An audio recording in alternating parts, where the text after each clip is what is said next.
Hello hi నమస్తే welcome to MK media. నేను మీ మధు కళ్యాణ్. తెలుగు ప్రేక్షకులంతా ఎంతగానో ఎదురు చూస్తున్న show big boss show. Big boss show 7th సెప్టెంబర్న ప్రారంభం కాబోతుంది. సో దానికి సంబంధించిన టీజర్ కూడా లాస్ట్ వీక్లో స్టార్మా వాళ్ళు రిలీజ్ చేయడం జరిగింది. సో అది జనాలకు ఎంతో బాగా నచ్చింది. సో అంతకంటే ముందు బిగ్ బాస్ లోగో ఎలా ఉందో ప్రతి ఒక్కరు చూస్తారు. సో మునపెన్నడూ లేని విధంగా అంటే 7 సీజన్లు తెలుగులో కంప్లీట్ అయ్యాయి.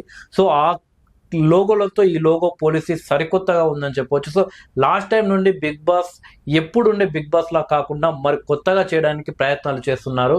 సో బిగ్ బాస్ టీం వాళ్ళు అందులో భాగంగా లాస్ట్ టైం ఉల్టా పుల్టా అనే ఒక కాన్సెప్ట్ తోటి తీసుకురావడం జరిగింది. సో ఈసారి మరింత కాన్సెప్ట్తో సో మరింత వినోదాన్ని జనాలకు పంచే విధంగా అంటే ప్రతి సీజన్ కి వినోదం ఎక్కువ ఉండేలా ప్లాన్ చేస్తున్నారు. అందులో భాగంగా ఈసారి మాత్రం సూపర్ హిట్ ఉండబోతుందో తెలుసు. అందులో రంగులుగా ఆ లోగో కూడా ఉండడం జరిగింది. సో ఆ విషయం మనం పక్కకు పెడితే గత కొన్ని రోజులుగా బిగ్ బాస్ షో గురించి రకరకాల వార్తలు సోషల్ మీడియాలో వస్తున్నాయి. సో ఇతను బిగ్ బాస్ హౌస్లోకి వెళ్తున్నాడు అని దాదాపు వాళ్ళు కన్ఫర్మ్ అయిపోయారని చెప్పేసి రకరకాల ఛానల్లో మనం చూస్తున్నాము. సో మనం కూడా కొన్ని వీడియోస్లో చెప్పడం జరిగింది వాళ్ళు కన్ఫర్మ్ అయినట్లు. సో కానీ ఇప్పటి వరకు ఎవరెవరు కన్ఫర్మ్ అయ్యారు అనేది ఎవరికి అధికారికంగా తెలియదు. సో ఒకవేళ కన్ఫర్మ్ అయిన కంటెస్టెంట్స్ కూడా ఎవరికి చెప్పారు కాబట్టి యూట్యూబ్ ఛానల్స్లో వచ్చేది మొత్తం కరెక్ట్ కాదు. సో అది గమనించాలి మనం. సో కంటెస్టెంట్ ఎవరెవరైనా కేవలం మనం అంచనా వేయగలుగుతాం అంతే తప్పితే కంటెస్టెంట్ మనం చెప్పిన ప్రతి ఒక్క కంటెస్టెంట్ హౌస్లో మాత్రం అడుగు పెట్టాడు. అది కేవలం ప్రతి ఒక్క ఛానల్లో వస్తున్నాయి వాళ్ళ యొక్క అవగాహనతో వాళ్ళు ఆలోచించి వీళ్ళు వెళ్తారేమో అని చెప్పి వాళ్ళు విశ్లేషించారు తప్పితే వాళ్ళే మాత్రం 100% వెళ్ళారు.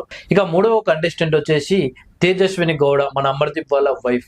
ఇక 4వ కంటెస్టెంట్ వచ్చేసి హీరో రాజ్ తరుణ్. సో వీళ్ళు నలుగురు మాత్రం దాదాపు కన్ఫర్మ్ అయిపోయినట్లు, అగ్రిమెంట్ కూడా కంప్లీట్ అయినట్లు వార్తలు వస్తున్నాయి. సో ఇవి అయితే దాదాపు కన్ఫర్మ్ అని చెప్పవచ్చు. సో ఎందుకంటే మనం గమనిస్తే గత కొన్ని రోజులు అంటే అమర్దీప్ ఎప్పుడైతే బిగ్ బాస్ 7 హౌస్లో ఉన్నాడో అప్పుడు అమర్దీప్ పైన ఫుల్ నెగిటివిటీ ఉన్నది. సో అమర్దీప్ ప్రతిసారి పల్లవి ప్రశాంత్ని టార్గెట్ చేయడం వల్ల అమర్దీప్ నెగిటివ్ అయిపోయాడు. లేకుంటే లాస్ట్ టైం విన్నర్ అమర్దీప్ అయ్యేవాడు. సో పల్లవి ప్రశాంత్ని ఒక రైతు బిడ్డ అని చెప్పేసి ఏదైతే సింపతి వర్కౌట్ చేశాడో సో అది సింపతి అని అమర్దీప్ ముందే పసిగట్టినా కానీ జనాలు పసిగట్టలేకపోయారు. సో అమర్దీప్ మనకు బయటకు వచ్చిన తర్వాత చూస్తే అమర్దీప్ బీభత్సమైన ఫాలోయింగ్ సంపాదించాడు. సో తను చేసిన షోస్ కావచ్చు, అలాగే వీడియోస్ కావచ్చు, సోషల్ మీడియాలో వైరల్ కావడం, తన ఫాలోవర్స్ కూడా పెరిగిపోవడం ఇలా వచ్చేసింది. సో అవన్నీ కూడా తేజస్విని గౌడకు ప్లస్ అయ్యే అవకాశం ఉంది. లాస్ట్ టైం అమర్దీప్కి కొంత ఫ్యాన్స్ ఫాలోయింగ్ వచ్చారు.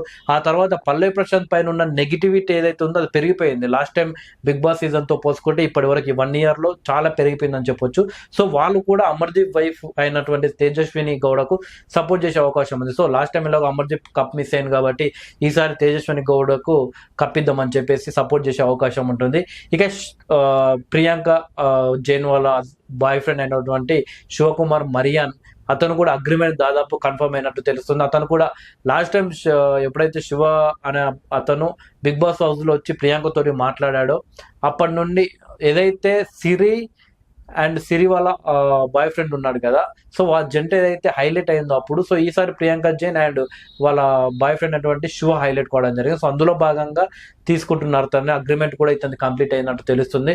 ఇక మూడవ వ్యక్తి విషయానికి వస్తే రితు చౌదరి దాదాపు అంటే ఎప్పుడైతే బిగ్ బాస్ కంప్లీట్ అయిపోయిందో ఆ తర్వాత నుండి బాగా షోస్లలో అంటే ఎంటర్టైన్మెంట్ షోస్లలో కావచ్చు, అలాగే ఒక దావత్ అనే ఒక ఇంటర్వ్యూస్ స్టార్ట్ చేసి సెలబ్రిటీని తీసుకొచ్చి ఇంటర్వ్యూ చేయడం. సో అందులో బోల్డ్ క్వశ్చన్స్ అడగడం ద్వారా బాగా ఫేమస్ అయిపోయింది. ఇన్స్టాలో రీల్స్ చేయడం ద్వారా.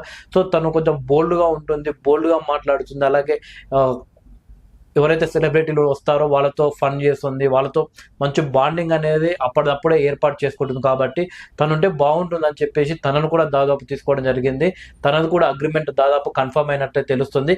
ఇక 4వ వ్యక్తి వచ్చేసి హీరో రాజ్ తరుణ్ సినిమా ఇక హీరో రాజ్ తరుణ్ సంబంధించిన ఒక ఇష్యూ అయితే ప్రజెంట్ సోషల్ మీడియాలో నడుస్తుంది. దాంతో రాజ్ తరుణ్ ఒక్కసారిగా హైలైట్ కావడం జరిగింది. సో అలాంటి కాంట్రవర్సీ పీపుల్నే బిగ్ బాస్ హౌస్లోకి పంపుతాడు. సో అందులో భాగంగా రాజ్ తరుణ్ కూడా దాదాపు అగ్రిమెంట్ కంప్లీట్ అయిపోయినట్టే తెలుస్తుంది.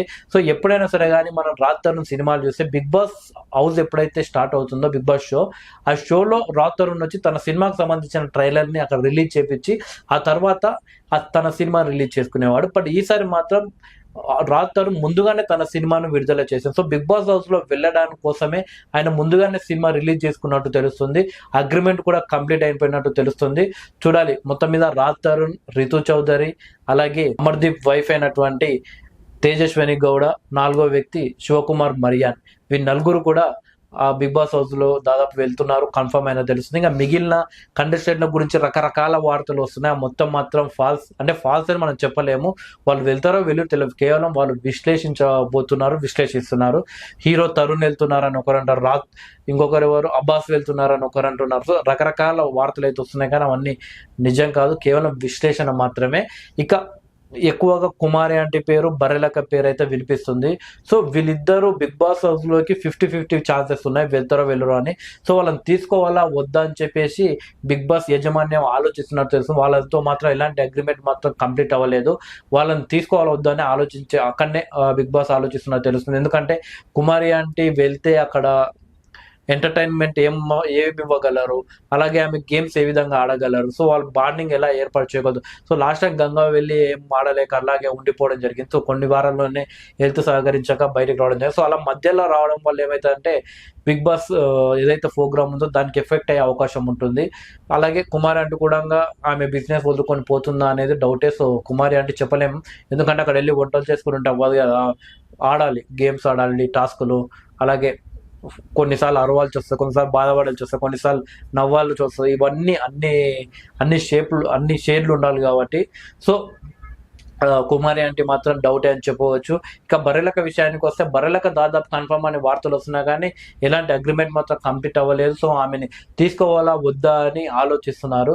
సో చూడాలి మరి బర్రెలకను తీసుకుంటారో లేదో. ఇలా మొత్తానికి అయితే 4 కంటెస్టెంట్ల అగ్రిమెంట్ అయితే కంప్లీట్ అయిపోయింది. ఇక మిగిలిన కంటెస్టెంట్లు ఎవరు అనేది మరికొన్ని అప్డేట్స్తో మీకు ఒక 1 వీక్లో మళ్ళీ ఇచ్చాను. Thank you.